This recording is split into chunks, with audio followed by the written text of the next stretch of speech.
Salut tout le monde, c'est Fanfred4 à l'appareil, j'espère que vous allez bien. Aujourd'hui on se retrouve pour une nouvelle vidéo, ce sera une nouvelle vidéo sur Boruto, mais on va pas cette fois s'intéresser à l'anime Boruto, mais plutôt au manga papier, c'est-à-dire que je vais essayer d'abord de vous faire les 4 premiers volumes, donc sortis en Europe.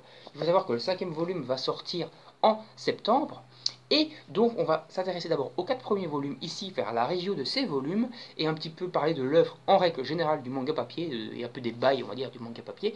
Et après, plus tard, je ferai des vidéos sur les chapitres pour rattraper donc le retard et puis vous faire une vidéo par mois parce que c'est un chapitre mensuel, c'est un manga mensuel, ça il faut le savoir également. Donc ce manga papier Boruto, qui est donc dessiné par Ikimoto et scénarisé par Kodashi sous la supervision bien sûr de Kishimoto. Donc il faut savoir que c'est un peu donc le même délire que Dragon Ball Super, c'est-à-dire que Toriyama ne fait pas le dessin dans Dragon Ball Super et il met juste le scénario. Et ici, en fait, Kishimoto ne met pas le scénario ni les dessins, mais il supervise tout le bousin. Et c'est-à-dire c'est un peu en fait le cas également de Toriyama, même si je pense que ici, dans cette œuvre Boruto, Kodashi a plus de marge de manœuvre que Toitaro. C'est-à-dire que je pense que Kodashi peut quand même mettre quelques idées à lui sans devoir demander l'avis de Kishimoto. Je pense qu'il a plus de marge de manœuvre.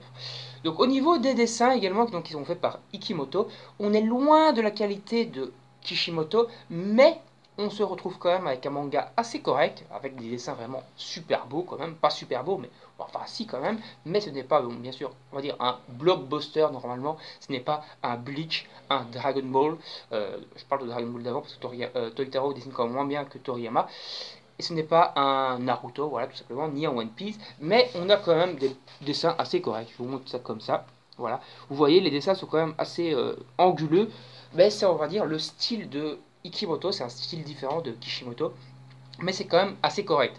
Et il faut savoir qu'en plus, Ikimoto vraiment devient de plus en plus bon, enfin, il devient meilleur, tout simplement, dans les dessins, dans les chapitres récents.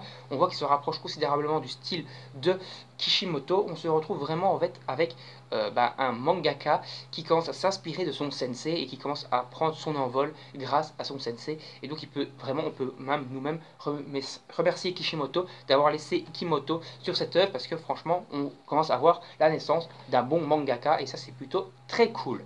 Donc on va maintenant d'abord faire la review donc, des 3 premiers volumes qui forment en fait le premier arc de Boruto et après on s'attaquera à la suite tout simplement avec le deuxième arc de Boruto qui se finit dans le volume 4. Donc le premier arc de Boruto c'est quoi? C'est tout simplement le film Boruto The Movie refait en manga. Encore une fois vous allez me dire oui il y a également eu l'anime qui a été refait. Mais ici, ce n'est pas entre guillemets retravaillé, c'est-à-dire qu'on se retrouve avec entre guillemets un copier-coller du film. C'est-à-dire que tous les éléments du film sont présents dans le manga et au final ça forme 2 tomes et demi pour ce premier arc, ce qui est plutôt correct, même s'il y a quand même quelques petits ajouts qui sont également repris d'ailleurs dans l'animé, genre l'apparition de Momoshkin à la fin pour faire un petit dialogue à Boruto. Alors dans ce manga, donc le premier volume qui est ici, hop là, dans ce premier volume, on va suivre les origines, enfin la découverte un peu des origines de Boruto, savoir un peu qu'il ne peut pas blairer son père, un peu se rendre compte de l'histoire entre guillemets entre son père et lui, etc. Que son père rate les anniversaires, etc. Qu'il n'est jamais là pour sa famille, et tous les bails qu'on a revus dans l'anime.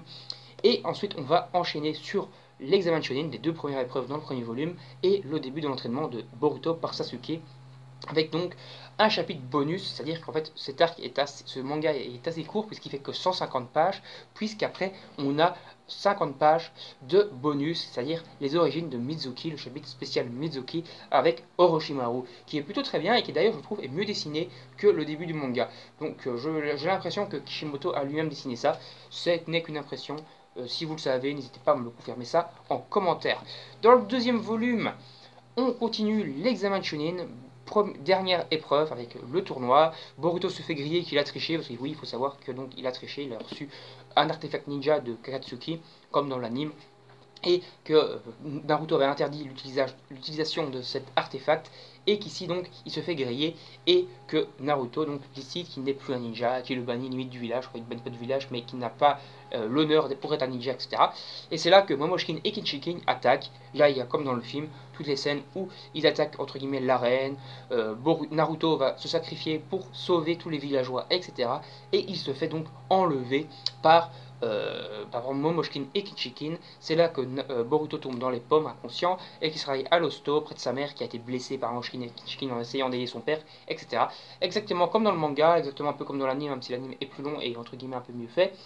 C'est quand même du très correct. C'est là donc que tout le monde au final, que Sasuke plutôt va motiver Boruto, les Kage, etc. à partir sauver Naruto. Ils partent sauver Naruto, encore dans le volume 2 normalement, si je dis pas de conneries.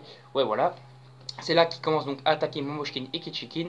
Ils les mettent en difficulté. C'est là que Momoshkin fusionne avec Kichikin pour former Momoshkin Kichikin.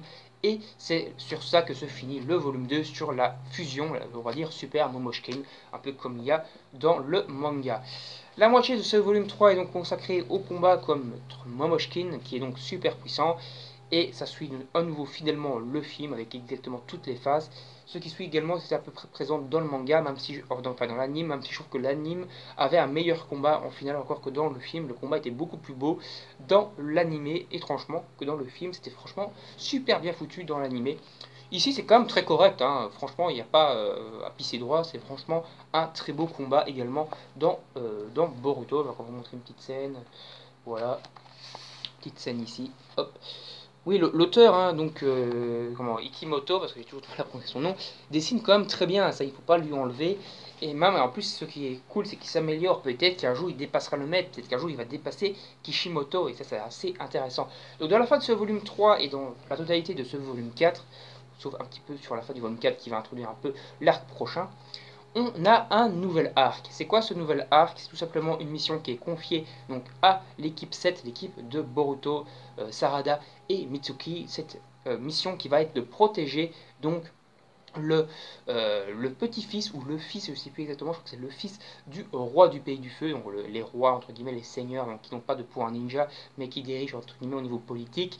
Son petit-fils se retrouve à Konoha et il a pour mission d'être protégé parce qu'il y a des bandits qui veulent s'attaquer, donc éventuellement au seigneur. C'est là donc qu'au final, il se fait enlever Tento, et donc le petit-fils, et c'est là donc que Boruto, etc., enfin surtout Boruto plutôt, part pour sauver Tendo. C'est assez mal expliqué, en fait, j'ai pas vraiment bien compris en fait ce chapitre, cet arc. Je l'ai lu une fois, mais je trouve pas que c'est le meilleur, parce qu'il est assez chelou. Donc en fait, je vais un peu vous expliquer d'abord les bases. Donc Tendo en fait est un gamin pourri gâté, qui au final va se lier d'amitié avec Boruto, alors que à la base il ne pouvait pas se blairer. Il se lie d'amitié et donc il se fait enlever et c'est là qu'il part donc pour le sauver. Donc surtout Boruto tout seul part pour le sauver et qui va combattre donc des ninjas puissants pour réussir à sauver Tendo. Mais le truc que j'ai pas compris en fait, que je trouve assez étrange, c'est que normalement leur mission c'était de protéger donc le seigneur du pays du feu, mais donc a fortiori également son fils. Et en fait, Boruto est obligé de partir tout seul pour les sauver parce que c'est soi-disant passé leur mission. J'ai pas tout à fait compris. C'est-à-dire, pourquoi est-ce que Mizuki, Sarada et même Konohamaru ne sont pas partis avec lui? Est-ce qu'il y avait une autre mission secrète? J'ai pas vraiment bien compris en fait. C'était assez compliqué à comprendre cet arc-là, mais ça reste quand même un arc assez correct dans l'ensemble. Et au final, donc ils combattent donc ce chef ennemi, ce chef des bandits, qu'ils arrivent à vaincre. Et ce chef bandit a plusieurs informations sur une organisation secrète qui s'appelle Kara et qui va donc être l'arc prochain. Donc l'arc Kara, c'est quoi cet arc Kara? C'est tout simplement une organisation qui donc menaçait ce Gus et qui menace également l'équilibre du monde. C'était un petit peu une organisation à la Akatsuki quoi, voilà. Et ici en fait, Sasuke, donc, qui est donc le Hokage de l'ombre, enquête sur Kara comme il avait enquêté sur Momoshkin et Kichikin, etc. Et il est de nouveau parti cette fois pour une nouvelle enquête, cette fois c'est sur Kara. Et c'est là que part donc la fin du volume sur l'enquête de Sasuke.